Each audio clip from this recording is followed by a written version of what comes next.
Welcome mga buddies sa aking YouTube channel kung saan ibinabahagi ko ang aking hilig sa mga crimes and mysteries. Isinasalaysay ko sa wikang Filipino ang mga crimes and mysteries na aking napanood. At kung mahilig ka rin sa mga content na ganito, ay huwag kalimutang mag-like, mag-share, at mag-subscribe para updated kayo sa mga panibago kong videos.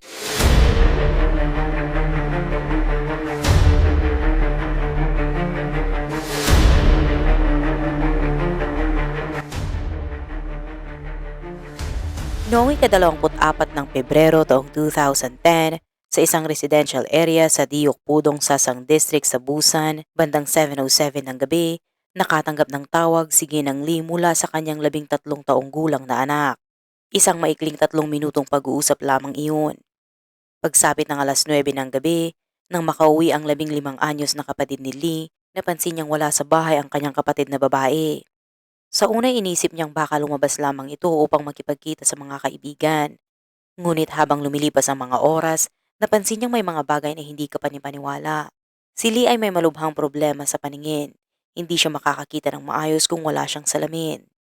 Ngunit naiwan ang kanyang salamin sa bahay. Hindi rin niya dinala ang kanyang cellphone. Wala ring galaw ang kanyang baon o di kaya allowance. Ang mas nakakabahala pa, umalis siya nang nakapantulog lang. Lahat ito ay tila walang lohika na labis na nakakabahala. Pagsapit ng 10:50 ng gabi, matapos matanggap ng pulisya ang ulat mula sa pamilya, agad silang nagpadala ng mga tauhan upang magsagawa ng masusing paghahanap sa paligid. Ngunit walang anumang bakas ng bata ang kanilang natagpuan. Kinabukasan na lamang, matapos ang masusing inspeksyon, nadiskubre ang mga kahinahinalang palatandaan. May mga bakas ng sapatos sa loob at labas ng bahay ng pamilya Lee. Malinaw na sinyalis na may puwersang pumasok. Dito na-upgrade ng mga otoridad ang kaso mula sa simpleng pagkawala tungo sa isang kaso ng kidnapping. Isinagawa ang investigasyon ng confidential upang mapanatiling ligtas si Lee. Ang lugar kung saan naganap ang krimen ay isang bahagi ng komunidad na hindi pa ganap na nade-develop. Ilang mga residente pa lamang ang naninirahan doon habang karamihan ay lumipat na, iniwang bakante ang maraming bahay. Ang mga abandonadong bahay na ito ay hindi inaasahang naging perpektong taguan ng sospek matapos isagawa ang krimen. Bagamat sinuyod ng pulisya ang lugar, wala pa ring makabuluhang ebidensya ang lumitaw. Kaya napunta ang pansin ng mga investigador sa mga taong may kriminal na record. At isang pangalan ang lumitaw, si Kim Giltay, isang residente rin sa lugar. Hindi na bago sa mga pulis ang pangalang ito. May mahabang record ng kasalanan si Giltay, kidnapping, illegal detention at pananakit. Sa kabuuan, siya ay nakulong ng 10 taon. At mas nakakabigla, isang buwan lamang bago ang insidente, noong Enero, siya ay nasa wanted list ng pulisya dahil sa parehong mga kasong kidnapping at karahasan. Nang pinuntahan ng mga pulis ang bahay ni Giltay, ang kanyang mga magulang lamang ang kanilang nadatnan. Walang anumang sinyalis ng presensya ni Giltay. Wala ring makuhang ebidensyang makakatulong sa kaso mula sa mismong bahay nila. Ngunit isang nakakagulat na tuklas ang lumabas ng siyasatin ng abandonadong bahay na nasa tabi lamang ng tahanan ng mga Lee. Dito, nakuha ng mga pulis ang maraming fingerprint. Matapos ang pagsusuri, lumabas ang hindi mapapasubali ang resulta. Tugma ang mga fingerprint kay Giltay. Mula dito, bumuo ng teorya ang mga pulis. Ginamit ni Giltay ang abandonadong bahay bilang taguan upang iwasan ang pagkakahuli. Dito unti-unting lumitaw ang masakit na katotohanan. Kung nahuli lamang si Giltay noon pa, maaaring naiwasan ang trahedyang ito. Bagamat seryoso ang kaso, umaasa pa rin ang mga pulis na ligtas na makakabalik si Lee. Isa sa mga dahilan ng pag-asa ay dahil sa record ni Giltay. Bagamat may mga kaso siya ng karahasan at kidnapping, hindi pa siya kailanman umabot sa puntong pumatay. Kaya't sa simula, naniniwala ang mga pulis na baka palayain na rin ito si Lee kahit hindi agad siya matagpuan. Ngunit lumipas ang mga araw, walang anumang bagong lead. 4 na araw na ang nakalipas, si Lee ay hindi pa rin natatagpuan. Dahil sa lumalalang sitwasyon, noong ika-27 ng Pebrero, nagdesisyon ang pulisya na gawing pampubliko ang kaso. Ipinakalat nila ang impormasyon tungkol dito at nag-anunsyo ng pabuyang 5 million Korean won, tinatayang $4,500 para sa sinumang makakapagturo sa kinaroroonan ni Giltay. Lahat ng posibleng puwersa ay naipadala sa Diok Pudong para sa walang patid na paghahanap. Pagkalipas ng 4 na araw mula nang isapubliko ang kaso, noong ika-3 ng Marso, habang nagpapatrolya ang mga pulis malapit sa bahay ng mga Lee, Hindi inaasahang namataan si Giltay. Ngunit bago pa man nila ito malapitan, mabilis na tumalo ng sospek mula sa 10 talampakang pader at naglahong muli sa dilim. Muli na namang nakatakas si Giltay. Lalong pinaigting ang pagtugis sa kanya. 2 araw ang makalipas. Noong gabi ng Marso 6, isang tawag ang natanggap mula kay Ginoong Juan, 66 na taong gulang, isa sa mga residente sa lugar. Nanginginig ang kanyang tinig sa telepono. Sa aming tangke ng tubig, may kakaiba po akong nakita. Parang may mali. Agad na rumispondi ang mga pulis sa tawag. Ang lokasyon ay nasa layong 50 metro lamang mula sa bahay ng pamilya Lee. Pagdating sa lugar, tumambad sa kanila ang isang tangke ng tubig na may kakaibang anyo. Hindi maayos ang pagkakasara ng takip. Pinabigat ito ng mga malalaking tipak ng bato. Nang buksan ito, kapansing-pansing walang tubig sa loob, ngunit hindi rin ito ganap na walang laman. Nagsiksikan sa loob ang iba't ibang bagay, tila ba may tinatago sa ilalim. Dahan-dahan at maingat na inalis ng mga investigador ang laman ng tangke. Una nilang nakuha ang isang malaking itim na bag. Sa loob nito, may mga kasuotan at sapatos. Nang hukayin pa ito, natagpuan nila ang mga bato at tiles na nakasalansan, parang harang. Sa ilalim ng mga iyon, naroon ang isang sementong bahagi. Halatang sinadya itong isemento upang itago kung anuman ang nasa ilalim. Matapos ang paulit-ulit na pagsira sa sementong bahagi, lumitaw ang pinakamasaklap na katotohanan. Sa pinakailalim ng tangke, nakabalot sa isa pang itim na bag, natagpuan ang bangkay ni Lee, ang batang nawawala ng mahigit 1 linggo. Ang eksenang iyon ay nagpayanig sa puso ng mga nakasaksing pulis. Ang kanyang mga kamay at paa ay mahigpit na nakatali. Wala siyang saplot, lantad ang brutalidad ng gumawa ng krimen. Isang inosenteng batang babae na 13 gulang pa lamang na sa simula pa lamang ng kanyang buhay na pagtripan ng ganito kalupit at karumal-dumal na krimen. Mabilis na kumalat ang balita at agad na nagdulot ng matinding takot at pagkabigla sa buong komunidad. Hindi lamang ang mga mayayaman, kundi maging ang buong hanay ng pulisya ay nalugmok. Hindi lang dahil sa sinapit ni Lee, kundi dahil sa kanilang pagkakamali. Maling inaasahan, maling pananaw. Isa pa itong ebidensya ng paglala ng krimeng ginagawa ni Giltay. Hindi gaya ng mga nauna niyang kaso, ito ang unang beses na siya ay bumasag ng tahanan, nanghidap at sa huli walang habas na pinaslang ang kanyang biktima. Sa paraang planado, brutal at walang paghalinlangan. 2 araw matapos matagpuan ang katawan ng biktima, isang opisyal na ulat mula sa Korean National Institute of Scientific Investigation ang nagkumpirma ng pinakamasaklap na hinala. Ang biktima ay ginahasa bago siya pinatay. Mas lalo pang naging malinaw ang katotohanan ng matagpuan ng mga forensic scientists ang bakas ng DNA ni Kim Giltay sa katawan ng biktima. Isang hindi mapapasubali ang ebidensyang nag-uugnay sa kanya sa krimen. Dahil sa ebidensyang ito, opisyal nang itinuring si Giltay bilang pangunahing sospek at ang kanyang pagkakahuli ay naging pinakamataas na prioridad ng mga otoridad. Ngunit, sa isang hindi inaasahang pangyayari, si Giltay mismo ang kusang tumawag sa pulisya gamit ang cellphone ng kanyang ama. Sa malamig na tono, itinanggi niya ang anumang kaugnayan sa krimen at muli na namang naglaho sa dilim. Sa simula, inakala ng mga pulis na lumabas na ng Sasang District si Giltay at nagtago sa isang malayong lugar. Dahil dito, pinaghandaan nilang palawakin ang operasyon ng paghahanap. Ngunit ayon sa mga eksperto sa criminal behavioral analysis, ibang pananaw ang kanilang ibinahagi base sa mas malalim na pagsusuri sa personalidad ng sospek. Ipinaliwanag nilang matapos ang 11 taon sa loob ng kulungan, si Giltay ay nagkaroon ng matinding anxiety at takot sa pakikisalamuha sa ibang tao. Bukod pa rito, wala siyang sariling cellphone, wala siyang lisensya sa pagmamaneho at hindi rin siya gumagamit ng internet. Mga bagay na nagpapahirap para sa kanya na maglakbay ng malayo. Sa mga pagsasaalang-alang ng mga aspetong ito, napagpasyahan ng mga eksperto na malaki ang posibilidad na si Giltay ay nananatiling tago malapit lang sa kanyang bahay o sa mismong pinangyarihan ng krimen. Hindi nagtagal, napatunayan ang teoryang ito. Nakatanggap ng mga ulat ang pulisya mula sa isang pamilihan malapit sa lugar ng krimen. Paulit-ulit na may nawawalang pagkain. Isang senyales na malapit lang si Giltay at nagnanakaw ng pagkain upang mabuhay. Ika-10 ng Marso taong 2010, isang mahalagang pangyayari ang naganap. Bandang 2:45 ng hapon, habang nagsasagawa ng routine check sa isang apartment complex sa Samrakdong, Sasang District, isang mahalagang tuklas ang naganap. Nang buksan ng mga pulis ang pintuan patungong rooftop, tumambad sa kanila si Kim Giltay, ang taong pinaghahanap ng buong puwersa ng pulisya. Sa bilis ng kanyang reflexes, agad na tumakas si Guilty. Tumalon siya mula sa isang gusali papunta sa isa pa. Tila isang acrobat sa gitna ng mapanganib na pagtatangkang makatakas.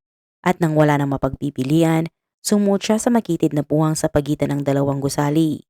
Ipinapadikit ang kanyang mga paa at likod sa magkabilang pader upang bumaba, isang teknik sa pag-akyat na nangangailangan ng lakas at kasanayan. Bagamat ligtas siyang nakababa, hindi pa rin siya tumigil. Tumakbo siya patungo sa isang parking lot, marahil umaasang makakatakas gamit ang sasakyan, ngunit hindi siya pinaburan ng tadhana. Isang pulis ang nakakita sa sitwasyon at agad na tumugon. Sa matapang at mabilis na pagkilos, nahuli si Guilty matapos ang isang kamanghamanghang habulan. 15 araw matapos mawala si Lee, 12 araw matapos ilabas sa publiko ang wanted notice, at 5 araw matapos matagpuan ang kanyang bangkay, ang 33 taong gulang na pangunahing suspect na si Kim Guilty ay sa wakas ay naaresto. Isang mahaba, masakit at matinding paghahanap ang nagwakas sa pagkahuli ng taong naging sanhi ng takot at pangamba sa buong komunidad. Ngunit kahit nahuli na, nananatili pa rin ang pagtanggi ni Guilty. Sa kanyang walang emosyon na mukha, sinabi niyang hindi raw niya kailanman nakilala ang biktimang si Lee. Nang tanungin kung bakit siya tumakbo, sinubukan niyang iwasan ang tunay na dahilan at sinabing, "Tumakbo ako dahil sa kaso ng karahasan noong 1 buwan. Wala akong kinalaman dito." Ngunit ang forensic science ay malinaw na nagsalita. Ang DNA ni Guilty ay natagpuan sa katawan ni Lee, isang ebidensyang hindi niya kayang itanggi. Sa harap ng matibay na ebidensya, ito lang ang sagot ni Guilty. "Hindi ko alam kung ano ang DNA. Bahala na kayo sa batas." Pagkatapos noon, tumanggi na siyang magsalita pa. Ang 20 taon na agwat ng edad sa pagitan ni Guilty at ng batang biktima ay isang napakahalagang detalye. Isinasaalang-alang ang kanyang mga dating record ng pagkidnap at panggagahasa. Hindi na lang basta listahan ng mga krimen ang kanyang file. Ito ay isang malinaw na larawan ng isang taong may malalim na antisocial personality disorder, isang uri ng kondisyon sa pag-iisip na kahit ang pinakamahusay na mga guro sa rehabilitasyon ay tila sumuko na. Upang mas maunawaan natin ang pagkatao ng taong ito, kailangang balikan natin ang kanyang madilim na nakaraan. Isang kasaysayan ng paglabag sa batas na unti-unting lumala mula sa maliit na kasalanan hanggang sa pinakarumal-dumal na krimen. Nagsimula ang kwento ni Kim Guilty noong 1977 sa isang tila itinadhanang sandali. Isang tahimik na umaga, habang naglalakad sa harap ng simbahan ng isang mag-asawa, napansin nila ang isang inabandonang sanggol na balot pa sa manipis na kumot. Sa kanilang paningin, ito ay isang banal na senyales, isang tanda ng kapalaran. Kaya't buong paniniwala nilang inampuan ang bata at pinangalanan siyang Kim Guilty. Lumaki si Guilty sa isang bahay na salat sa yaman. Ang kanilang tahanan ay masikip, ang mga pagkain ay payak, ngunit sa kanyang kabataan, kapansin-pansin ang pagiging tahimik at mahinahon niyang bata. Gayunpaman, ang relasyon nila ng kanyang amang ampon ay tila may lamat, isang relasyong binuo ng matinding disiplina at pananakit. Sa murang edad, nasanay si Guilty sa hapdi at pisikal na pananakit, ngunit ang mga sugat sa kanyang isipan ay patuloy na lumalalim. Habang siya ay lumalaki, may mga tanong na gumugulo sa kanya, tungkol sa kanyang pinagmulan at kung bakit tila iba ang pagtrato sa kanya.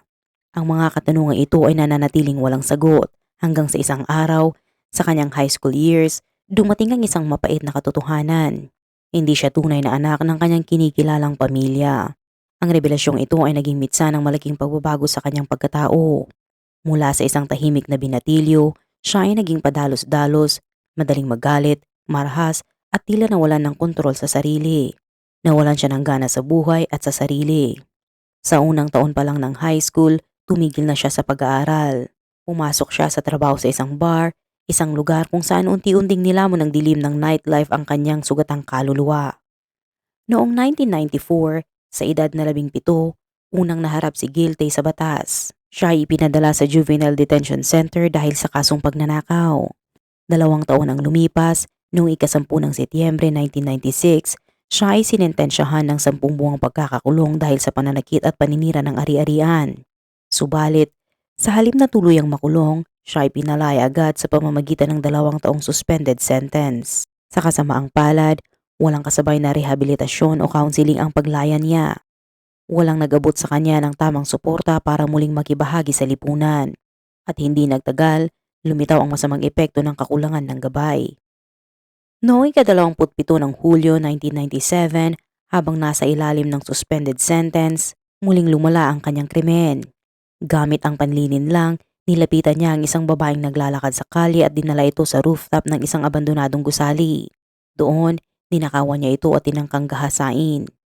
Sa kabutihang palad, dumating ang mga magulang ng biktima at napigilan ang matinding trahedya. Sa pagkakataong ito, hindi na naging malambot ang batas. Noong Enero 1998, sinintensyahan siya ng 3 taon sa kulungan, walang bawas o pagbabago. 3 taon, sapat na sana upang magbago, ngunit naging resulta ng kabaligtaran. Pagkalaya ni Guilty noong Abril ng 2001, hindi pa man lumilipas ang 2 buwan, muli siyang bumalik sa krimen, mas brutal at mas kalkulado. Alas 4 ng madaling araw noong ika-30 ng Mayo taong 2001, palihim siyang pumasok sa isang bahay malapit sa Diokpo Market sa Sasang District, Busan. Ang target niya ay isang 32 anyos na babae na kasalukuyang nagdarasal. Sa gamit na sandata, tinakot niya ito at dinala sa isang bakanting silid kung saan niya isinagawa ang panghahalay. Ngunit hindi doon nagtapos ang kanyang kasamaan. Hindi na lamang ito simpleng pang-aabuso. Sa pagkakataong ito, ginawa niyang bihag ang babae. Tuwing aalis siya, kinakandado niya mula sa labas ang pintuan upang hindi ito makatakas. Araw-araw ay nakakulong ang biktima, taglay ang takot at panghihina ng loob. Hanggang sa isang gabi, lasing at mahimbing na nakatulog si Guilty. Doon nakakita ng pagkakataon ng babae upang makatakas. Mabilis siyang tumakbo patungong police station, nagbuhos ng lakas upang maiparating ang sinapit. Nang mahuli, bumuo si Guilty ng isang kwentong malayo sa katotohanan. Aniya, nakilala ko lang siya sa daan. Siya ang unang tumingin ng may kahulugan. Nagkasundo kaming magsama. Ayon sa kanya, umalis lang daw ang babae para akusahan siya ng panggagahasa upang makakolekta ng danyos. At hindi lang doon nagtatapos ang kanyang panluloko. Gumawa pa siya ng 30 pahinang petisyon upang patunayang wala siyang kasalanan. Ngunit sa harap ng katotohanan, bumagsak ang lahat ng kanyang kasinungalingan. Ang babae ay hindi isang babaeng may magulong buhay, kundi isang responsableng asawa at ina. Araw-araw gumigising ng maaga, naghahanda ng almusal para sa kanyang mister at inaasikaso ang mga anak.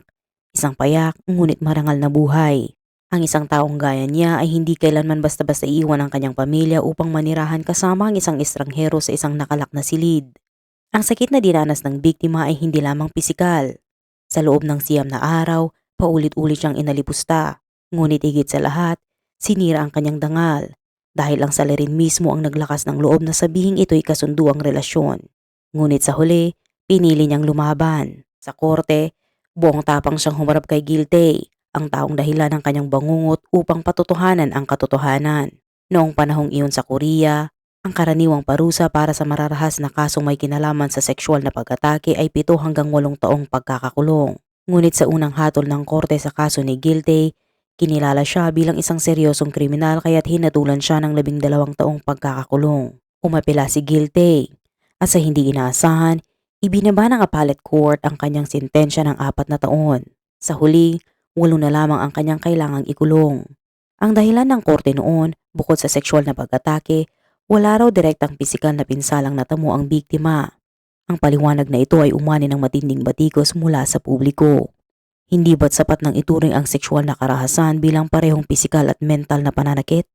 Lalo pang ikinagalit ng publiko ang pahayag ni Guilty na hindi raw tumakas ang biktima, na animoy pinahintulutan niya ito. Kahit ang appellate court ay kinilala na walang saysay ang depensang ito.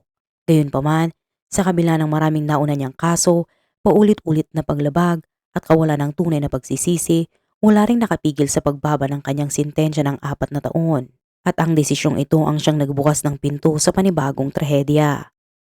Matapos ang 8 taong pagkakakulong, walang nakakaalam kung tunay nga ba siyang nabigyan ng tamang edukasyon at rehabilitasyon.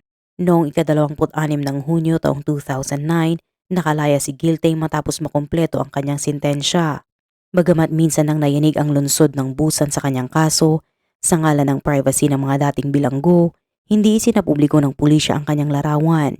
Kaya walang nakakaalam na may isang mapanganib na tao na naman ang nasa paligid nila. Ang demonyong ito na noon ay nakalaya na ay muling nagpatuloy sa kanyang mga krimen at muli sa parehong lugar kung saan siya naninirahan. Bandang 4:40 ng madaling araw, noong ika-23 ng Enero taong 2010, Isang 21 taong gulang na babae na kagagaling lamang sa kanyang trabaho at pauwi na ay dumaan sa isang makipot na iskinita sa Sasang District, Busan. Tinakot siya ni Guilty, sa pilitang dinala sa rooftop ng isang 3 palapag na gusali at doon siya pinagsamantalahan. Pagsapit ng alas 5 ng umaga, dinala niya ang biktima sa kanyang sariling bahay na 100 metro lang ang layo. Katulad ng ginawa niya noong 2001, ikinulong niya ang biktima sa loob ng 10 oras at pinakawalan lamang ito matapos mangakong hindi magsusumbong sa pulis. Ngunit sa kabila ng pangakong iyon, naglakas loob pa rin ang biktima na magsumbong at dito nagsimula ang kanyang pagtakas. Ngunit ang kasong ito ay higpit na simpleng pagtakas mula sa batas. Isa itong nakakabahalang pagbabago sa uri ng kriminal. Mula sa pagiging oportunista, naging isa na siyang planadong mandaragit. Sa paraan ng pagpili niya ng lugar ng krimen, halata ang pagiging sistematiko. Pinag-aaralan muna niya ang lugar, ang mga galaw ng potensyal na biktima at lahat ng ito'y patunay na matagal niyang pinaplano ang mga krimen. Habang nagtatago mula sa batas, sinuyod ni Guilty ang buong Diokpudong sa Sasang District, naghahanap ng mga abandonadong bahay na maaaring pagtaguan. Sa huli, nakapili siya ng perpektong lugar para sa kanyang balak, isang bakanting bahay na katabi mismo ng tahanan ng pamilya Lee. Ang lokasyong ito ay hindi lang nakatulong sa kanya para makaiwas sa pulisya, kundi naging daan din para mapanood niya ng palihim ang kanyang susunod na biktima. Dahil sa pagkakadikit ng pader ng kanyang taguan at bahay ng mga Lee, tila naging iisang bahay ang dalawa. Isang perpektong taguan para sa kasamaan. Doon siya kumakain, natutulog, at namumuhay habang araw-araw na minamanmanan ang bawat kilos ng pamilya Lee mula sa mga siwang sa dingding at mga butas sa bintana. Unti-unti niyang nakabisado ang bawat galaw ng pamilya. At habang lumilinaw sa kanyang isipan ang mga nakikita niya, lalo ring tumitindi ang kanyang pananasa na kumilos. Ang pinakabatang miyembro ng pamilya, isang 13 taong gulang na si Lee, ang naging sunod na target ng kanyang kadiliman. Matapos ang mahabang panahon ng tahimik na pagmamanman, lubos na niyang nauunawa ang schedule ng bawat miyembro ng pamilya. Alam niya kung kailan at sino ang naroon sa bahay. Noong gabi ng ika-24 ng Pebrero, isang buwan matapos siyang maging wanted ng pulisya, sinamantalan niya ang pagkakataong nag-iisa si Lee sa bahay. Pumasok siya sa likuran ng bintana sa bubong, sa pilitang pinatahimik at dinukot ang bata. Hindi katulad ng mga nakaraang krimen niya, patuloy niyang inilipat-lipat si Lee sa dalawang magkaibang lugar habang isinasagawa ang panghahalay. Ngunit ang pinakakapansin-pansin ay hindi na niya pinili pang ikulong ang biktima ng matagal gaya ng dati. Mula sa mga nakaraan niyang karanasan, napagtanto ni Guilty ang isang nakakakilabot na leksyon. Lahat ng kanyang dating kinulong ay sa huli ay nakatakas at nagsumbong sa pulis. Naunawaan niyang hindi niya na kayang kontrolin ang biktima habang buhay. At kaya, sa kanyang panibagong antas ng kabangisan, inakyat ni Guilty ang kasamaan sa pinakamalupit na anyo. Ang pagpatay sa biktima upang burahin ang anumang ebidensyang maglalantad sa kanya.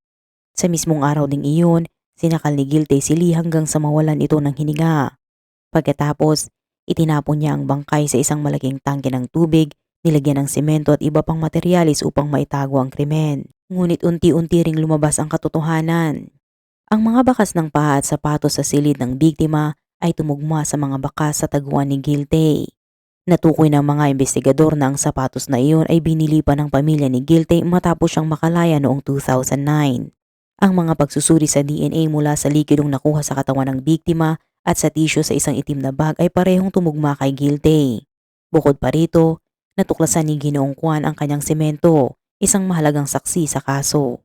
Sa pinagsama-samang pisikal na ebidensya, mga saksi at resulta ng lie detector test, unti-unting sumikip ang legal na lubid sa liig ng salarin.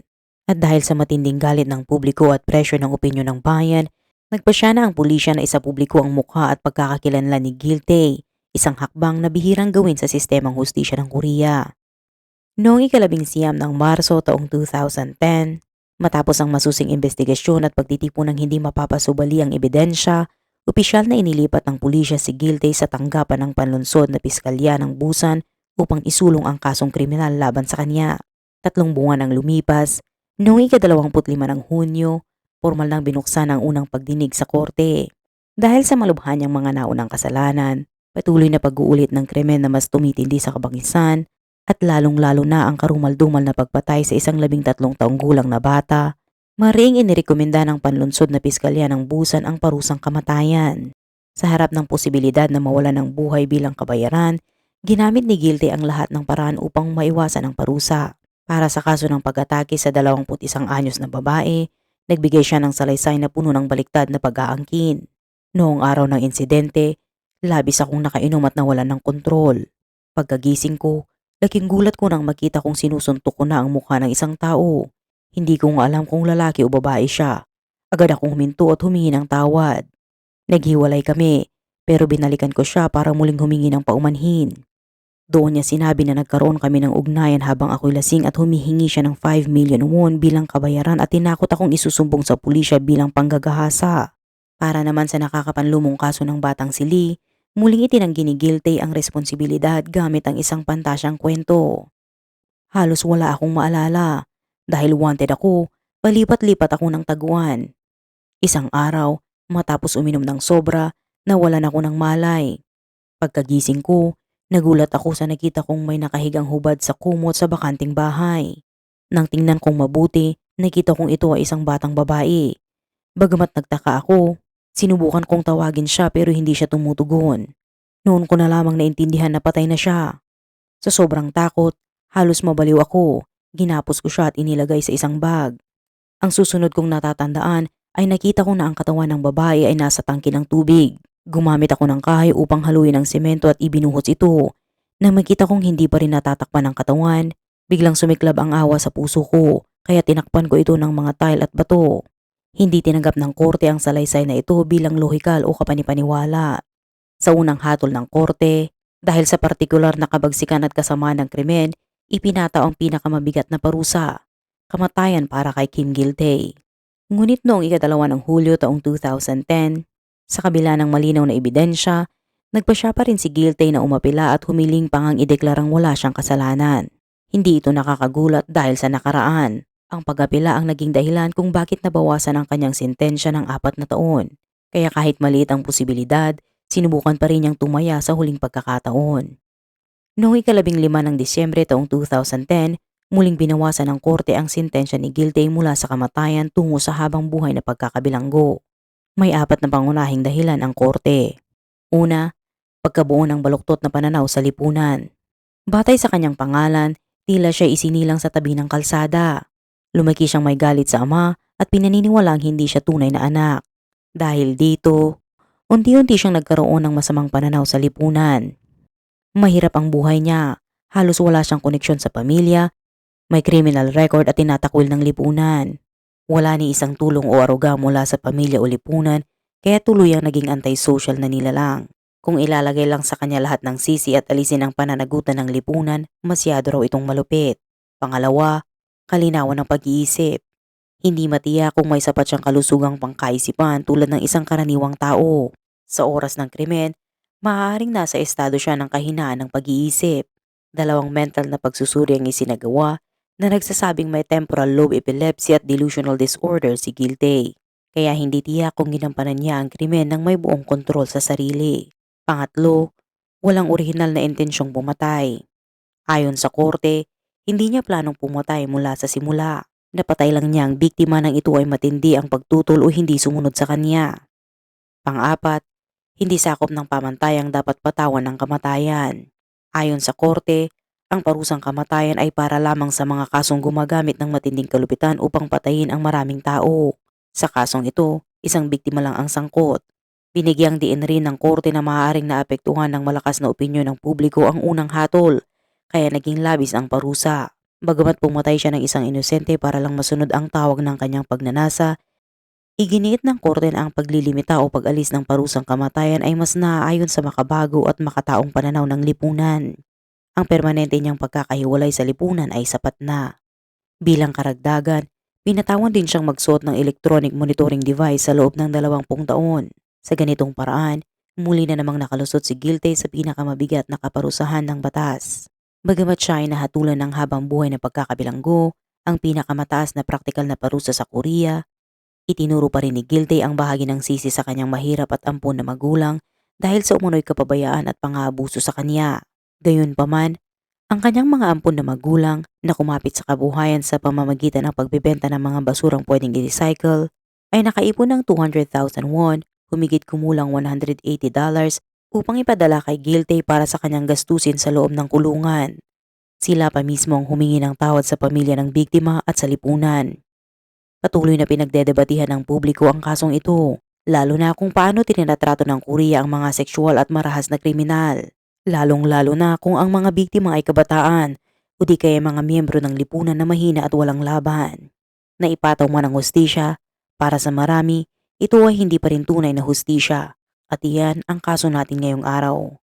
Ano ang masasabi mo para sa kaso natin ngayon? Ibahagi ang inyong kaisipan sa comment section sa ibaba.